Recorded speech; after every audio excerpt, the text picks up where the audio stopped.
Welcome to the Aussie Grappling Girls podcast, where we talk all things female jiu-jitsu. I'm Jo. And I'm Hannah. And together, we're Johanna. I'm glad that we can finally get to meet face to face because you guys haven't actually met before, have you? No. Oh. Yeah. No, we're like crossing the night. Like you're flying to Melbourne when I'm flying out of Melbourne, and like I was just going back through our messages, like from like 2015, 2016. I'm like, we haven't like physically met face to face yet. I know. You guys have been in contact for a long time. Yeah, I can't remember why I started. I think you had cool tights or something, and I was just like, hey. That will be me.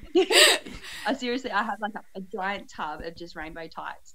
Yeah. See, you're my spirit animal because I'm the same. I have so much like bright, colourful gear. Yeah, I agree. Makes you go faster. Yeah, true. 100%. So, did you want to introduce yourself and go through what rank you are and where you come from? Yeah, for sure. So, I'm Nat Frankcombe from Hobart, Tasmania. So, right at the bottom of the little island. I've been doing jiu-jitsu for 9 years this coming year, so 9 years next year. With under Frank Barker from 10th Planet Melbourne, and I'm a brown belt as at 3 weeks ago. I was so excited about that. Even I was excited by association. Yeah.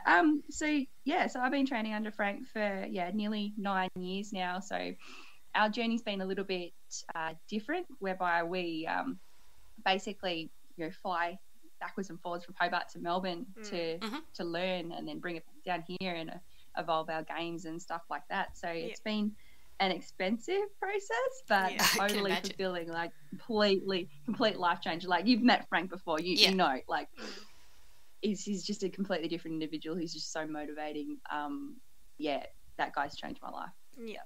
So is it you and your partner like pioneered 10th Planet in Hobart? That's correct, yeah. So it was my husband that actually made me do jiu-jitsu. I didn't want to do jiu-jitsu at all. I wanted him to have his own thing. Yeah. So it was him that found Frank, and then when I met Frank, I sort of came along for the ride. But we started our gym, which was originally Hobart No-Gi Grappling. We started that many moons ago, and then we officially affiliated as 10th Planet Hobart in April 2017. So that was nearly super 2 years exciting ago. And then coming up on 2 years. Nearly coming up on 2 years. So it's been super exciting, going from strength to strength. It's been awesome. So you're even though you were no-gi non-affiliate, you were always like 10th Planet based no-gi, like the way that you learned to do the path on. It's pretty cool. I did, prior to doing jiu-jitsu, I did do a martial art called Gonkon Yusul, which is a Korean mixed martial art. So it's got a bit of judo, a bit of taekwondo, a little bit of jiu-jitsu and stuff like that. It gives you a good my leg husband up. And I have our black belts in that. Yeah. Oh, sorry? It gives you a good leg up, like a good sort of understanding of the body and balance and different things like that. That's it, and we really like the ground element. And then we jumped full force into just doing the no-gi stuff. So the Gonkon was in the gi. Well, we called it the dobok. But it was in a gi. So have done a little bit of gi stuff. I've done one comp in a gi. But how long is it since you put on a gi? Won't talk about that one. But I've been pretty much 100% no-gi.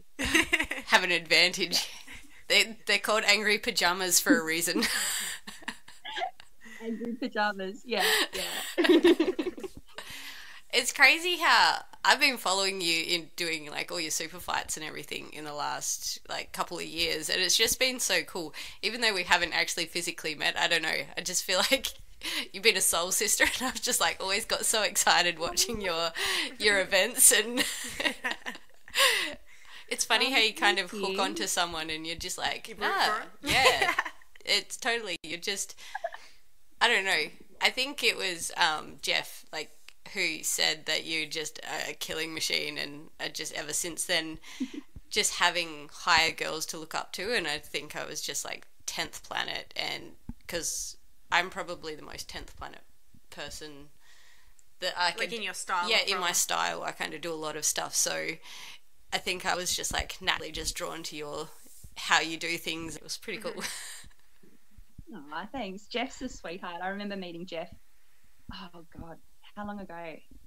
He was there for the first time I met him. I think it was just a really, really small day class with Frank, and there was only like 3 or 4 of us there.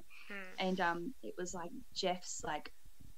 It was when Jeff came over and spent about 6 months. Yeah, that would have been 2014, to train under Frank. I think. Yeah. Yeah, and it was like his first week there, and he was a blue belt. A blue belt at the time. Oh, he was blue belt under us. But he yeah. did Planet Blue Belt, Yeah. So he was a blue belt under Machado. Under Mazzali. Yeah, and it was the first time I met him, and then we rolled, and then he just he went from here to like so quickly. That guy's got game. Like he's a magician. He is annoying like that. Yeah. Yeah. Yeah, he's a sweetheart. So what have you done? So have you gone over to America and gone to the HQ and that there? And not yet. No, we're planning on doing that this year. Well, I say this year, but I mean 2019. Yeah. Yeah. It's on the bucket list, but it's definitely something that we need to do next year, especially now that we are affiliated under Eddie. It's kind of like, one of the things that we have to do every 2 years is to go over there and physically train at HQ. So definitely going to do it next year. As to when next year, I haven't worked that out yet with work and stuff, but I'm so excited. I can't wait. I haven't been to America before. I only first went overseas for the first time this year, but it was on a cruise ship, so I haven't really done the overseas thing, so I'm like anxious and excited. So getting your brown belt recently, was that the first time you'd met Eddie, or you met him before? No, I've trained with Eddie about 5 times. Oh, sweet. When he comes over? Each time he's been to Australia. Yeah. So, each time he's been to Australia, I've been to every single one of his seminars, except for the very first time he came to Australia, he went to Sydney. He came over for a UFC. I wasn't around at that point in time, but every single time he's done a seminar at Frank's, I've been there. Yeah. That's pretty cool. So you're one of the main coaches, you and your, is that husband? Yep. Husband. Yeah. Jem. So you guys, do you teach together? Do you kind of you do one class, he does the other? Like, how do you kind of structure everything? Well, Jem's the mastermind behind it all. So he is just such an amazing teacher. He just gets everything. Sorry? Takes care of a lot of the business stuff too. Oh, I do most of the business stuff. So I do the books and he does the classes. But I'll do classes every so often, and I'm a big sort of part of the kids and teens classes. But when it comes to the adults classes and stuff like that, Jem just understands everything on a very molecular level and can break things down, like with angles and everything like that, a lot better than what I can. It's certainly a part of my game that I'm working on at the moment, learning to teach better. But then again, I've got people that come up to me and say that they like my teaching style. So teaching is definitely a skill, cool, but you can hone it and it gets better over time. Yeah, that's it. Like, and learning to teach in different ways that people can relate to as well is a really hard thing to master. But I feel like I'm getting better at it, getting more confident at it. Awesome. I'm a notoriously shy person, so me trying to be confident in myself has been the biggest battle. But hey, if it wasn't hard, it's not worth doing. So yeah. I think when you teach a class as well, like believing in yourself when you're teaching is really important, because otherwise, if you're not confident in yourself, then the kids aren't really confident in you as well. So it's something that grows as you teach more. Yeah, that's exactly it. Like, there's a lot of things that I'm still not confident in my teaching, but there is other things where I'm more confident in teaching than Jem is. So I'm starting to see those differences now. But yeah, he teaches most of the classes, and if he's not well or he has to work back, then I'll jump in and teach as well. Oh, but cool. yeah, it works really, really well. Like I've got the whole business background through my job and everything like that, so I do most of the behind the scenes stuff. awesome. Whereas, So what do you do for a living as well? For a living, so I've got many jobs at the moment. So my desk job, which I'm on long leave from at the moment, I work for a federal government agency doing human resources. Oh, fun. So that's a bit of a hectic job. Very full on, like dealing with legislation and bullying and harassment and performance management and all that sort of stuff. But I'm also just got my personal trainer certificate, so I'm sweet. into that. And I also work at F45 as a group trainer. Oh, wow. You don't like to rest. Yeah. That's so fun. No rest, no rust. No. That's pretty cool.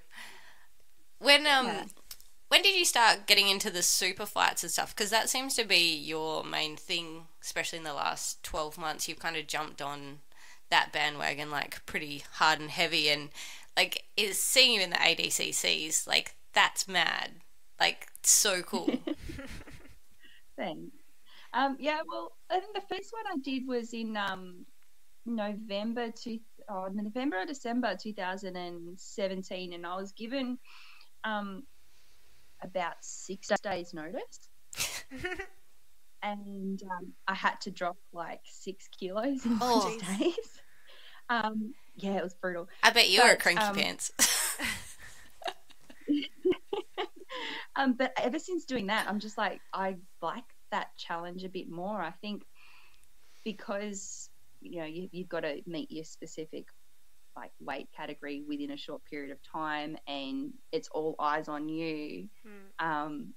It sort of like amps up that fear of failure. Like, I don't want to fail, but if you're putting me in like this spectacle kind of arena, I guess it amps it up even more. Yeah, the stakes are very high. Makes the stakes higher. Yeah, but I'm really enjoying it. Like I've done, how many have I done now? I've done 2 super fights now. So there was the MA1 challenge, and then there was the Bell-Rate Challenger. Were they both against purple belt girls? The first one was against Pippa Shaw, who's a purple belt from Absolute.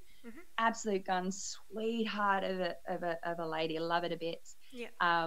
So she won that one. And then my second one, that was the Bell-Rate Challenger. That was against Sarah Chapman, who's also from Absolute. She's lovely. Well, yeah, she's awesome. She just got bronze at Worlds purple. Yeah, I saw that. Yeah, so I won that one. Won that one via armbar. Oh, cool. Which was pretty cool. Yay. Yeah. I don't know if you're aware, but Jeff keeps insisting that there's going to be a super fight between you and I. Because, the AGC? Aussie Grappling Challenge? Yep. Yeah. So I did a super fight with them in May, and then they wanted to organise another one, and they were like, who should we get for the girls? And Jeff messaged them like, Joe Lee versus Nat Frankcombe. Like, and then you go brown belt, and I was like, no, I'm good. They've been trying to get me on that one. I don't know where they're at with that. They were messaging me a few weeks ago, and then it sort of went a little bit I was far, the same. But I couldn't do it because I'm doing the A gig camp. Yeah, we're going over to that. Oh, nice. Yeah. Fun. So I had to turn it down to do that. So, It's so fun. You should definitely come to one of them one day. Yeah. They're just epic. I know you do a lot of travelling though. It's something I've definitely got to do. Yeah, for sure. But I was looking at the Bali ones that Jess does as well. Really want to go to Bali. So yeah, that would be so wicked. My aim is to just do as many camps and like training, like specific holidays as possible, because I just find if you can find the right people to go on holidays with, and then all you want to do is train, then it's just so good. So true. So do you get many girls down at your gym? Do you have many coloured belts or lots of white belts? Or because you know how sometimes you have ones that come in sort of sporadically, and then you have your old faithfuls. Yeah, we actually have quite a big female crew in our gym for Tassie. So obviously Tassie's still quite small. But we've got 1, 2, 3, 4 blue belts, and 3 white belts, I think. I'm gonna have to go back and count. But yeah, we've got like especially the blue belt girls. They're there 3-4 times a week. That's like they're wicked. Consistent, solid, great training partners. That's so good. Yeah, no, it's really, really good. Really blessed with the girls. Yeah. It's so exciting when you get really good people to train with and progress. Having another girl just really helps your game, and it makes you understand how girls work. Especially girls for roll differently, just for way competition. differently. Oh, definitely. Girls roll so differently to guys. Like, they're just different. It's like they just give absolutely everything. Like it's like all in the moment. Know, it's hard to explain. It's in all and all. So different. You have to come over one day. I've decided. I think we would have a fat old time. Yeah, definitely. I've never been to Perth, really? Or you guys aren't in Perth, but I've been in Western Australia. I've only been any further across than Adelaide. Oh, you definitely. We should kidnap you one day and just like, you're coming with us. And jiu-jitsu has grown a lot over here, actually. There's so many gyms that have been opening up in Perth recently. It's good. There's lots of different numbers.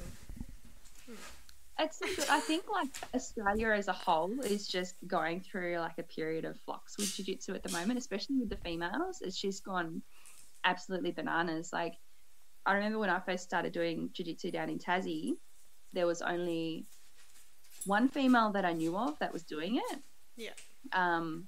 And now we've created a little Facebook group, and there's like nearly 100 females in that little Facebook group just in Tassie. Yeah, right. That's so cool. It's just mad that such a small community, and especially for you guys, because you are a lot smaller than us, but it would probably be similar to Albany and surrounding areas, that you don't have a huge amount of gyms around. Like, you've only got 1 or 2. You guys would be in a very similar situation to us, actually. Yeah, well, within like a 20-kilometre radius, we've got 1, 2, 3. I think we've got 6 jiu-jitsu gyms within like a 20-kilometre radius in Tassie, which is that right? Crazy. Wow. Really? It's so close. But I had no idea. they're all different, and they're all a necessity, if that makes sense, because they've all got their different cultures. They've all got their different vibes. Like you've got your MMA. You've got your hobby gyms, you've got your gi gyms, you've got your competition-focused gyms. Like, there's a niche for everybody, which is great. That's wicked. It's so good when you can see, because you do need that, because not everyone's, like, the environment doesn't fit for everyone. And you really need to take that on board, and personalities don't always match either. So it's like that on top of it as well. Definitely, yeah. So is there ever any comps in Tassie, like small ones, or is it you always have to go to Melbourne? I go to Melbourne because it gives me more of a range of people, especially now. Like, you know, coming up in the ranks, it's a lot more difficult for me if I was to compete in Tassie. Tassie comps, they're few and far between. Like, a lot of people have tried to do like a competition circuit, and it's kind of like if there's more than 2 comps in Tassie a year, people get a little bit over it. Yeah, it spreads a bit thin, really. Yeah, it happens. It's been happening in Perth. I've noticed more and more. There seems to be a lot more comps cropping up, and it means that people actually spread themselves a bit thin. So, people tend to like choose that one and then not go to that one, and it means that because I've noticed with the girls. Particularly the numbers of girls in comps is decreasing a lot since I was a white and a blue belt. There was like a lot more numbers, whereas now even in the white and blue ones there will be some girls that will do that one and then not that one and then that one, you know, so it ends up kind of thinning out a bit, whereas if there was only two or 3 or 4 comps a year, then they'd really like all go for it. Yeah, that's it, and that's another reason why I'd go up to Melbourne. Like it would give me, like I would, mesh it up with like a training trip. So I do like a week of training, and then doing a comp in Melbourne, especially the round robin ones. It will give me more bang for my buck, so to speak. Yeah, definitely. But I'm also finding that the super fights are kind of where it's at for me now, because it kind of raises your notoriety a little bit too, and it makes it a spectacle and makes it worthwhile for traveling up there, and you've got all eyes on you kind of thing. And so it's a very specific comp prep too.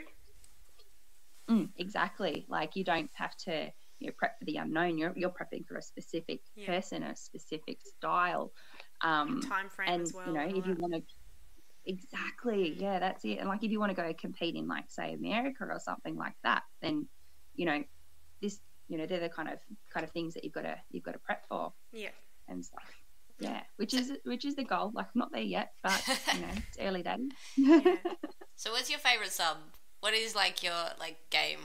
Like if someone asks what do you do, they're gonna like say you do this. Like what's your thing? Marcella team.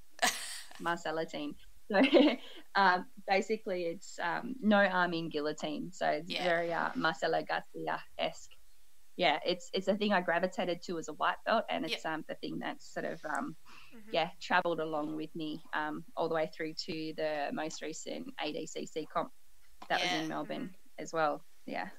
It's something that actually you don't see a lot of girls doing. Actually, it's not a common. I don't really see a lot of girls doing chokes as much, and they're hard to get out of. Girls do a lot of arm bars and stuff, but rear naked chokes as well. Yeah, arm bars, triangles, rear naked. Yeah, I've always gravitated. Yeah, I've always gravitated to that. Also, heel hooks. Been loving heel hooks. Yep. Been nabbing a few of those in comp, which is great. Heaps of fun. How did you feel in the Oz only? I think I got 2 heel hooks. Oh, nice. So how did you feel about leg locks? Because I know that with 10th Planet they're kind of incorporated from the beginning, whereas a lot of other gyms don't incorporate them until higher levels. So it's a bit sort of daunting for people when they start actually learning leg locks. But was it something that you implemented in comps from the get-go, or is it something that you've really had to spend a lot of time honing? Well, we always did leg lock in the previous martial art that I did. We did leg locks from the get go. Oh, nice. So it wasn't anything that was unfamiliar. But putting leg lock into an actual system, it's been a real game changer, across the world, obviously. But for me, I think leg locks is essentially like learning an armbar. If you learn how to apply it safely and learn how to escape it safely, then it's a nil issue for me. That's right. I think you can safely learn how to do it from white, blue, and depends on the person as well. But I just see it as don't ignore 50% of the body. We're here to grapple the whole body. Yeah, exactly. Yeah. Legs aren't my favourite because I've got a lot of problems with my feet, so I don't want people attacking my feet, so I don't engage in it very much. My mentality is I need to learn how to defend it, but I won't re-engage in it. Therefore the chances of you going straight back for a footlock or heel hook or whatever is less likely because I'm not playing that game and I'm not letting you get that far. But I've had so many problems with my feet that I kind of, it's too scary to think that I couldn't walk again if someone does the wrong thing. It's like I couldn't walk for 11 months when I was 18. I was on crutches, and to think that that's a possibility, and I've had people just reef stuff on, and if you don't trust them, it's nope. You can't have my legs. Trust that they've been taught how to safely apply it as well, which I think is the beauty of our guys. We'll teach them how to safely apply it, where the not get too egotistical about it. With the finish, with a lot of guys when you practice gym, it's all about controlling the sub and not ripping it on just because you do really want to get it, that sort of thing. Yeah, that's it. So we'll teach them pathways, essentially. What letting them know how to feel when it's under tension, and then what the next step is with applying the actual sub itself, but getting them to feel when the joint and the ligaments and everything are under strain when they're applying the sub. So knowing where that pressure point is, the sensitivity to so it. they know when they're rolling, they can apply the sub and hold it, and then sort of look at their training partner and know where they're at, kind of thing. So it's all about with learning it properly. And I definitely gravitated towards them pretty early on. Like my first year we probably did straight ankle locks as most people do, but nothing outside that. And then there was probably a period of 3 to 6 months where I hated them, and I was just like, holy crap, this is scary and intricate, like there's so much to it that it kind of fries your brain when you're learning it. And then it's kind of, if you stick at it, then there's so much to it that it becomes this own game, and I really started falling in love with it for like next couple of years. Yeah, so I was rolling with a guy today who is just a technical leg lock wizard. If you have a look at my Instagram, you'll see who that is. I reckon you'll know him from around the traps. But it was so much fun. We just got into this 5-minute just leg lock battle backwards and forwards, just entries and exits, just completely just flowing, just like riding the waves of just, because we both know our pathways. And having confidence in when you're not in danger, like you're in that imminent danger, and you're like, oh, you might be in honey hole, but you're like, nah, I'm alright. And then there's like certain levels and steps when you get more and more in the shit, or you get yourself more and more out of shit. So you being confident in certain positions and being like, I know that they think I'm in trouble, but I have confidence in my ability to get out or defend or whatever, and you end up having these really cool battles. Yeah, that's it. Like knowing when to roof the leg to the other side to get a more sort of dominant position on the leg and all that sort of stuff. And it's just a game within itself. It's just absolutely so much fun. And I find that there's like small bits of information that are so pivotal to legs that a lot of people don't understand. They see this big picture of what a leg configuration looks like, but there's actually all these interior games like that you have to think about, and it's like like looking at all that stuff, it's really quite amazing, because I'm not there, but I can see it about 3 minutes later. But it's so cool when you kind of start recognizing when people are actually looking at different pathways where you've got this straight line that you're like, oh no, they're definitely going to go here, but there's 3 options attached to it, just like any pathway in jiu-jitsu really. But it's cool seeing that happen. What is my dog doing? Oh dear, she's barking at me. She's feeling lonely. Apparently. I've got mine in She's the got garage FOMO at the moment because we had the hubby's parents around for dinner, so I've got my border collie and my staffy in the garage, and they're not having any fun at all. They're scratching the door to come in because they're inside puppies. Yeah, mine too. Dear. Do you find that having dogs and that in your life, because you're so busy, do you find it's hard to kind of keep up with like just general living and jiu-jitsu as well? Because I find that me personally, I can have weeks of just being caught up in myself and just not really do as much as I feel like I should be doing with my animals, and like I don't want to be one of those people that just has a dog and doesn't do anything with it.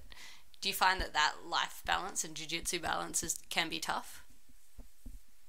It can be tough, but I think if and I'm one of those people who likes to write many lists, being uber organized saves your ass a lot, especially like I've got to have my own personal training program plus my work plus my students plus the accounting side of things plus my 2 jobs. Like I have to be and meal prep, I have to be like ridiculously organized at all time. If I drop 1 ball, then I've dropped 10 balls.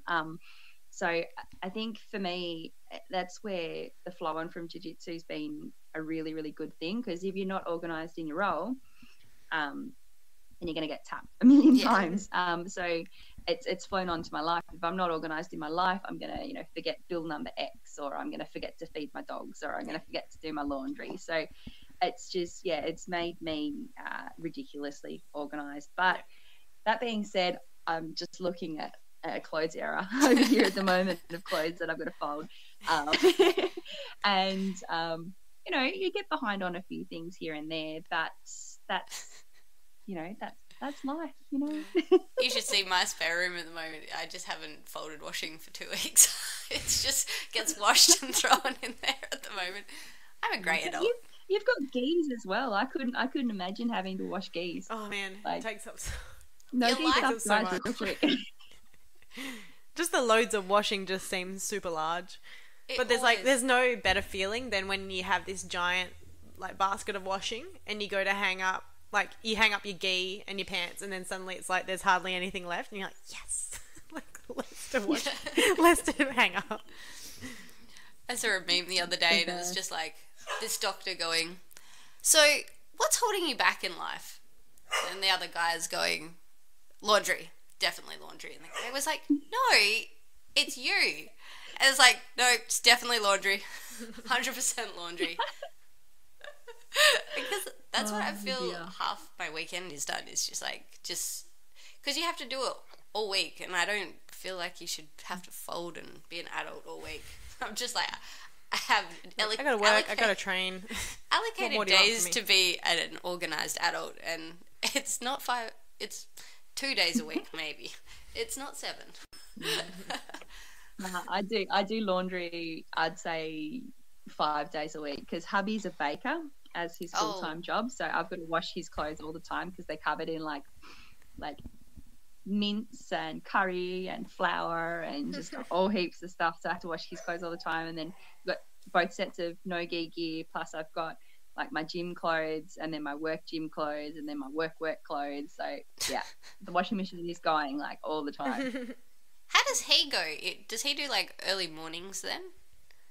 Being a baker? He's actually lucky. He because he's been in his job for about 16 years, so he spent a lot of time doing the night shifts, so finishing at 4 o'clock in the morning or 6 o'clock in the morning. But his job at the moment, he starts at 8 o'clock in the morning and finishes at 4. So it works really, really well for both of us and our training and running the gym. Yep. So yeah, really lucky in that respect. I know I used to work at a bakery long before I did jiu-jitsu, but I remember doing 4 o'clock starts, and the baker was there at 12 o'clock, and he'd be knocking off at 9 o'clock kind of thing. It's just so hectic. But I was just how could you possibly do that and do jiu-jitsu? I don't think it could be an actual thing at all. No, unless maybe he was lucky and got noon classes or something. I know a few of my guys that have kids. When we started doing day classes, the day classes were the best thing for them, because they could go home and spend the evenings with the kids and come and train during the day. Yeah. While the kids are at school. So yeah, it's about finding something that fits, really, I guess. We're lucky to have day classes and evening classes. And do you do morning or just strength and conditioning or anything like that? So I run at our gym. I run a strength and conditioning program every Saturday morning. It's something that I'm looking to expand next year when I sort of open my own sort of personal fitness stuff as well as the JIT stuff. Yep. But we do day classes, which I've been running every Monday and Wednesday at our gym. But we're gonna have to shuffle them up a little bit next year with work and things like that. But it's something you got to do, change things around every so often. But yeah, we'll still have one day class next year, which I think we're going to move to a Tuesday. But yeah, yet to be determined. That's pretty exciting to see when you've started this small little gym and then see it expand over the years and how far you've come. That's a pretty an amazing achievement. Thanks. It's yeah, crazy. I never thought I'd be doing anything like this. I was always into sport and stuff like that when I was in school, but it was always ball sports like basketball and netball and all that sort of stuff. But yeah, I never thought I'd be doing jiu-jitsu and be sort of doing all right at it and enjoying it and sharing it with people. it's for it to become your life so life-changing much, sport. and then consider careers and stuff in that industry and that sort of thing, making it your life. Yeah. Yeah, it's crazy. Like I say to Frank all the time, I'm just like, I don't know what I'd be doing if I didn't meet you. Yeah. Like if I didn't meet him and he sort of, lit that fire for, this crazy sport where people are rolling around on the ground with each other. Like who, thinking back 10, 15 years ago, I would have been looking at that going, I don't want to do that. But yeah, the right person comes along and lights that fire, then yeah. So was It's it crazy. It's awesome. Jem who wanted to start your own dojo, or was that kind of something that was always on the cards because you come from like another martial art background? You kind of something that you always had in the back of your mind that you wanted to do? We never really planned on it. It was just sort of, well, Jem actually started with him and his mate, just sort of like, getting the mastering the rubber guard books and all that sort of stuff, and rolling around in the park next to the sports centre, doing all that sort of stuff. But and then from there we sort of rented a space, and more and more people started coming along, and it just sort of grew into a thing. But we didn't realize at the time it grew out of necessity. There was nothing like us.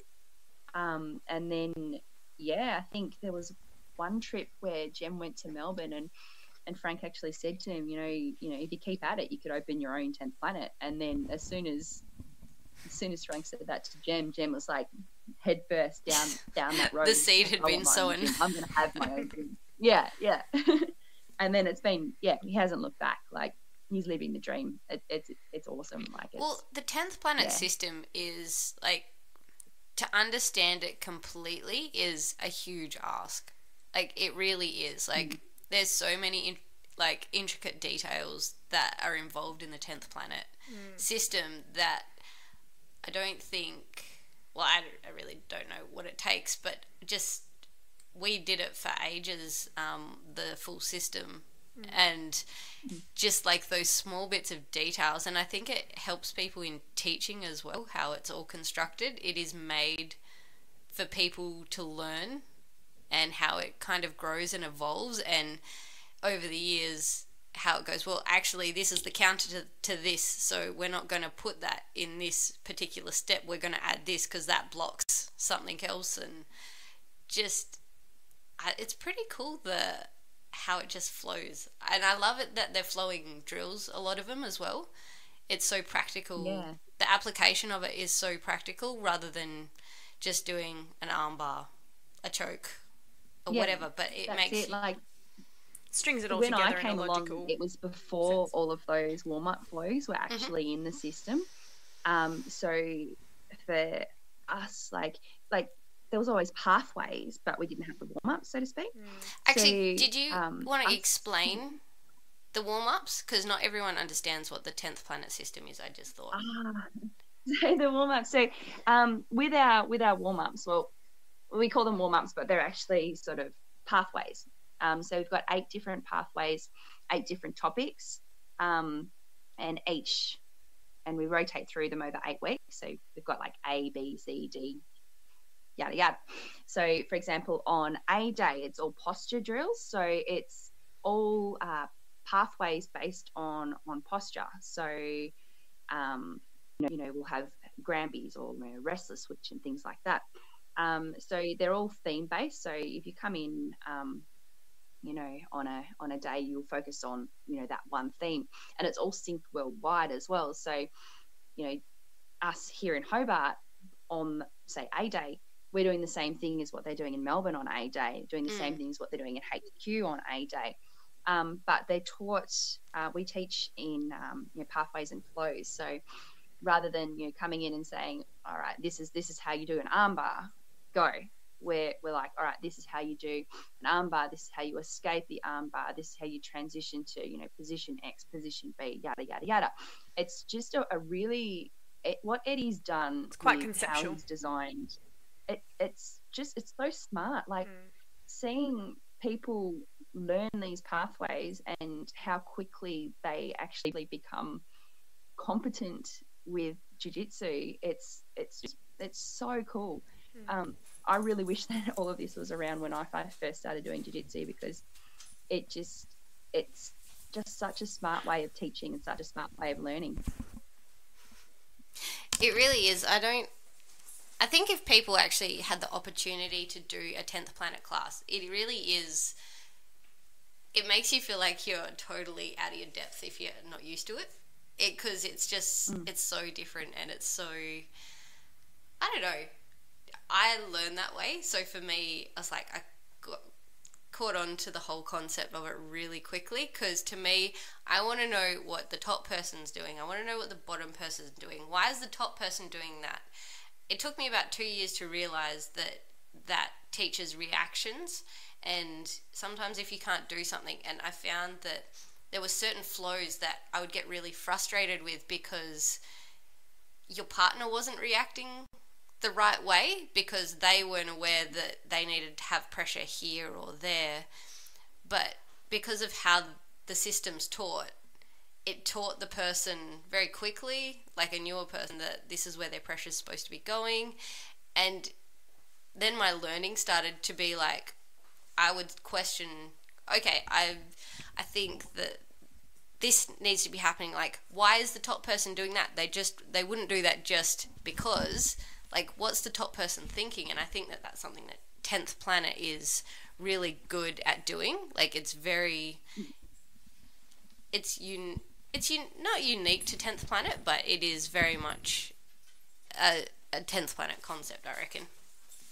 Just put it outside. Definitely. Like, a lot of the things that we have in the warm-ups, well, you could build a whole career around just doing the warm-up system. Like the Marcella team that I mentioned, that's in our B series warm-up. That's our B3 warm-up, and I use that over and over and over again, and that's in our beginners curriculum. But yeah, you could build just a whole career on just, you know, a couple of elements or pathways out of that system, and be successful at it. Yeah, because we've always incorporated them a bit into our learning, even after we stopped the affiliation process. I think we still incorporate a lot of the 10th Planet stuff into how we learn, though. Like, for the main part, I wasn't in Albany, so I kind of missed doing the regular warm-ups and all that sort of stuff. I never really did all that sort of system stuff, but we still have a lot of the actual tech in what we do on a regular basis, so it's cool.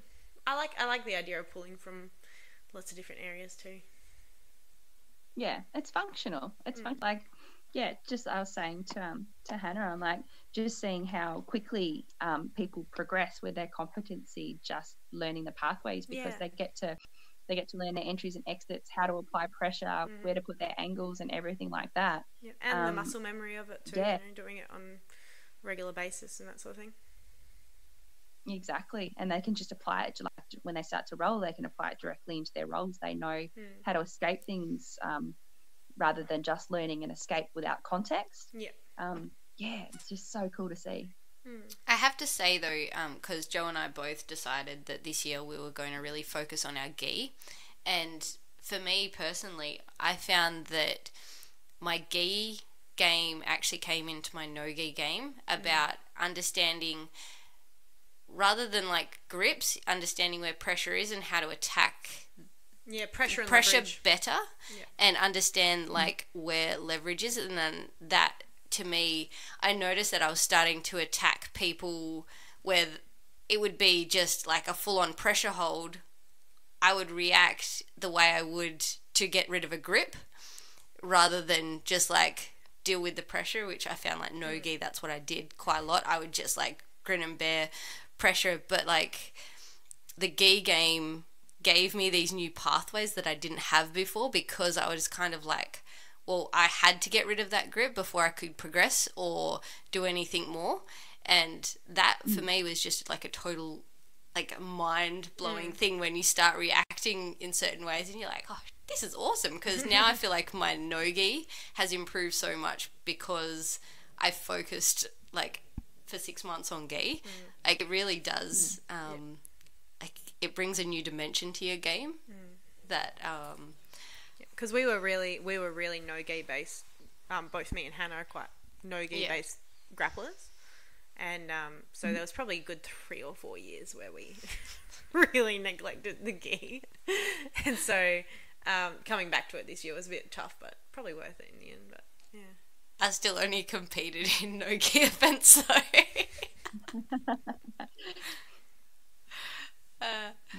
So I don't even own a gi, so you're doing better than me in that respect. do you see yourself doing something like no-gi worlds next year? It's not something that's not on the table. Like, it's certainly something I want to do. I don't really chase that rule set though. I really enjoy the sub only rule sets. I don't like being validated by points. Or limited to what I can do. I just want to go out there and just do what I do, rather than being like, oh, I can't reap, oh, I can't heel hook. Like, I just want to go out there and play me, basically. So I do notoriously avoid points based. I did find that comps that have a really the really frustrating thing about points comps was not being able to play some of my game just because it wasn't deemed legal.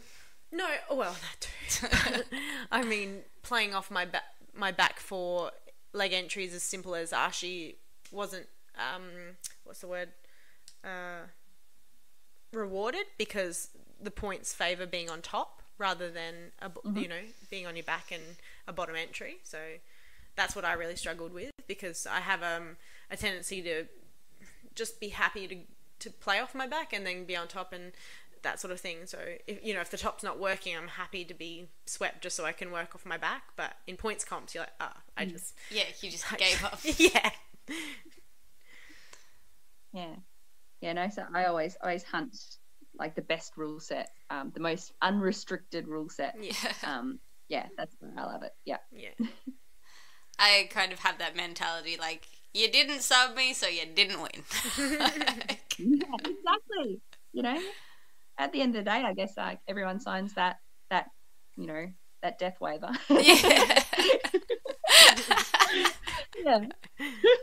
I like that. But then when people do get you by a sub, you're like, that was good. I appreciate, well done. Well done. Like, I love to lose. Like, if you watch any video of me where I've lost, you will see the biggest grin on my face. I'm like, yes, stuff I can work on. Obviously, like, I love winning as well. Like, winning's great. But like losing, like genuinely losing because you've made a mistake or you've got caught somewhere that's unfamiliar to you, that's just it's beautiful, because it's like, all right, there's another rabbit hole I need to go down. There's more stuff I need to learn. There's definitely a beauty in getting out techniqued. Yeah, definitely. Because then you go like, I need to learn that shit. I love debriefing straight away with Chris, or whoever the coach is, watching me, or if there's some like gaping hole that they're going, you did this every single time this happened. You know what? There's a good chance that that's not going to ever happen again. And I love that. Spending 5 minutes talking to your coach afterwards, and then so they can get that perspective on what you were doing and how you were going about it. And I find that's really rewarding, and no one remembers you losing. I think that everyone's so worried about like, oh, but I lost, I went to nationals, lost like first rounds. It's like, whatever. But I got a lot out of it, and I thought what I did do, I did well. And it's just like one of the girls, like, I got lazy and I made a mistake and she capitalized on it and stuff like that. And you're just like, that was well done. And it's just like, you saw it coming and there was nothing you could do about it once it was set. And you're just like, that was really good. Even though it was like, just came over here for no reason. But at the same time, I got so much out of it. Yeah, and like I have a whole heap of like people that have said to me, I don't want to lose, I don't want to let my team down, I don't want to let my coaches down. It's like, hey, if you go out there, you're not going to let us down. You're going out there, you're giving your all. Like, as long as you try your hardest, that's all anyone expects. Like, Yeah. no one As cares coaches if you and as lose, teammates. like, as long as you're out there trying. Yeah. Yeah. You're just, like, you're not as gonna let coaches anyone and down. teammates, you're just stoked to have another person competing from your team. You're like, sweet. Yeah. You get behind them, you encourage them, and if they lose, you're like, well, stuff to work on, and, you know, we'll kill it next time. Yeah, exactly. 100%. Yeah. But for me, like, I think because I've competed so much, like, I don't put that expectation on myself. And it's hard to tell people to not put that expectation on themselves. Like, other than just say, you've got to compete a bit more to kind of understand that Yeah, there's absolutely. no expectation. Getting comps under your belt helps with that, the aftermath of comps. So going, like, whether you're disappointed or whatever it is, and just going comp after comp after comp, just keep going in them, and at the end of the day, they kind of all blur into just experience. Yeah, I think people need to learn to have fun more. Like, they take themselves way too serious at competitions, and when you start having fun, that's when the cool shit comes out, I reckon. Because you're just like, I didn't even know I could. Yeah, that's it. Like, you're not going in there to win like pink slips for cars and stuff like that. Yeah. Like, you're going in there to have fun. You're doing a sport. You're learning. Like, just enjoy the ride. Do you... Well, you said you had to weight cut majorly for, like, one of your first. Do you usually try and sit at a certain weight and not really do it? Because that's always, like, a big conversation that I see on forums and stuff. And girls are always worrying about that side of things. What's your take on it? My take on it is... Look, I always say to my students, I'm like, look, I don't want you guys, you're not professional fighters. You're not doing it for money. You're not doing it for, world titles or anything like that. Go in and compete at your walking weight. I don't like seeing people put themselves through hardship to cut for like a little local comp where you're going to win a $5 medal. Like, it's just silly. Absolutely. On the flip side, if there's an opportunity that presents itself to you where cutting weight is going to give you a fight with a big name that's going to give you a bit of notoriety, there might be money on the table, there might be sponsorships on the table. There's a time and a place, but you got to be smart about it. You shouldn't really be cutting like, a good 10% of your body weight in a very short period of time. It's dependent on the person as well. You've got to know your body. You've got to know what you can and can't do. For me, I've done it a few times. I know what my limitations are. I hate it every single time. I swear black and blue I'm never going to do it ever again. But when someone dangles that carrot in front of me, I'm like, I want that carrot. So I go through that process again and again. But my focus for next year is to actually get myself to a better walking weight. Stay away from all the chocolate. That's so hard. Chocolate is my downfall. And put myself in a range where it's going to be easy to accept some juicy fights. But yeah, I guess the take is if it's something local, if it's something small and there's no payoff at the end, don't cut. If it's something big, the payoff's big, then, and your body, then make that assessment for yourself and be surrounded by the best team possible. Like, be surrounded by coaches and nutritionists and strength and conditioning coaches that you're confident in and they're confident in your abilities as well. You got to have that backup. You got to have that team around you to help you meet those goals. So yeah, that's my take. Yeah, I see it quite often where people are like, oh, it's my first comp. And I think, like, we've talked about it before about saying that people think that you have to. And you're like, no, you don't. Like, you can fight at a normal weight and you're strong, and if you're moving good, like, whatever. You don't have to. And I think girls can fall into a bad habit of, like, going into an eating disorder if they're not careful with stuff, and that always worries me with people who are trying to cut too much weight or always dieting in air quotations, and you're just like, it's not healthy. Like, don't binge eat, don't, like, if you're supposed to be that this is your comfortable weight, then, like, learn to manage everything better, because you're going to do some real damage to your body, and I don't think people understand the damage that it can cause. I don't think that's really stressed enough. Yeah, and maybe not seen enough, because it kind of gets hidden when people do bad weight cuts. Like, it's just not. Definitely. I did one weight cut once where it was bad. It wasn't bad on the day, but the flow on afterwards was pretty bad. Like, I didn't bounce back from it very well. I was, fatigued and sluggish and just wasn't really in a good place for a good 6 months afterwards. So, that was a learning curve for me as well. But then again, if I didn't do it, then I wouldn't know where that limitation was for me.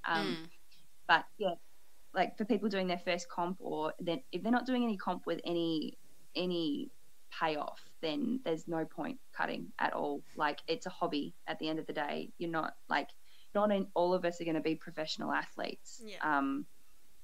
You don't have the backup, the support, like the people that have got the education behind us, supporting us through that cut. Like, if you don't have that there, don't try and go it alone for something small. Like, it's not smart. And I think because, especially with the UFC fighters, a lot of UFC fighters they cut for all of their fights, and because we see that and that's publicized and that's all over media and things like that, it flows into our sport as well when there's really no need for it. Just jiu-jitsu grappling is so different from UFC, like MMA fighting, and for that to flow on to that is completely unnecessary, as you said. Yet there seems to just be such a culture and an attitude about weight cutting in combat sports, that it's such a normal thing to do, but it's just so not necessary. Yeah, and like the UFC fighters, they get a 24-hour period to, refuel and rehydrate. So it's a lot safer for them, whereas, jiu-jitsu, most of it same day weigh-in, or even weigh-in just before you step on the mat. It's like you're going in there dehydrated, malnourished, and not fueled. It's so silly. You're going to go out there and perform probably 5%, your best, and you're going to feel shitty at the end of it. Like, you're going to feel shitty because, you're hungry. And you're going to feel shitty because you didn't perform. It's so silly. But, people have got to, experience it themselves. Like, you can tell them till you're black and blue in the face that, it's not smart for them to do it. But unless they ride that ride themselves, they're not going to learn. Yeah, true. We're all gluttons for punishment. We wouldn't do jitsu if we weren't. Well, I really appreciate you giving us your time, because I know it's 3 hours difference as well, so it's probably getting hell late over your way, and it's so good to actually finally get to meet you properly, and I can't wait to meet you in person and get to roll.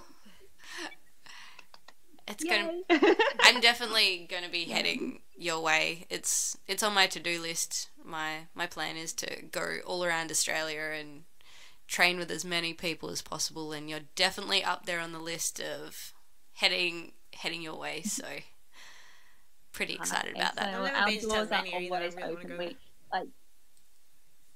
go. Sorry, I missed that bit. Oh, I just said I've never been to Tasmania, so I'd really love to go there. Yeah, you have to come. It is so beautiful. Like, we've had people come and tell us that we've got to move to Melbourne. The training's in Melbourne, and then we'll bring them down to Tassie. They're like, "Oh, we understand why you can't move to Melbourne." Like, it's just so beautiful. Like, where you guys are in Albany as well. Like, I see photos of the beaches and stuff that you guys got. I'm like, I need to go there. I need to visit. It's good. I think city people do tend to forget the beauty of what nature is, and Tassie has so much of that. Like, you see everything, all the photos and that people put up of just the surroundings, and we're the same. It's just that being closer to everything too, and you don't have to spend hours and hours traveling to places. Yeah. Oh, we have this saying where if it's not within 20 minutes, it's not worth going to, because we're just so blessed. Like, everything's just where we need it. Like, you could be under a waterfall, deep in a rainforest, up a mountain, or in the city, or on a beach within 20 minutes in Tassie. It's just like, it's the best. Yeah. It's the same with us. 20 minutes you can be on a beach by yourself in any direction. Yeah. If there's more than 5 people, it's just like, ugh, get off my beach. It's so good. But yeah, as I said, our doors are always open to everybody. We love visitors. Awesome. Thank you It was so much. nice to meet you too. Well, hopefully we get to have a super fight between you two. Just saying. Just give me a couple more years experience. I'd have to weight cut. I'm super fat from Christmas. Oh, don't worry, me too. Oh my god. Sorry, Training the last 2 days has been horrendous. I swear not to say the F word. We call it fluffy. Yeah. Yeah, fluffy. Yeah. Gains, Christmas gains. Yeah, exactly. I have some major Christmas gains too, so don't worry. You'll hate me because I've been more active because I've had time off, so I'm like doing more and more and more. So, I didn't eat as much this Christmas. Thank you so much, and we'll definitely aim to chat again soon. Yeah. Yes, definitely. I'd love that. Thank you Thanks, so Nat. much. Thanks. Bye. See ya. Bye.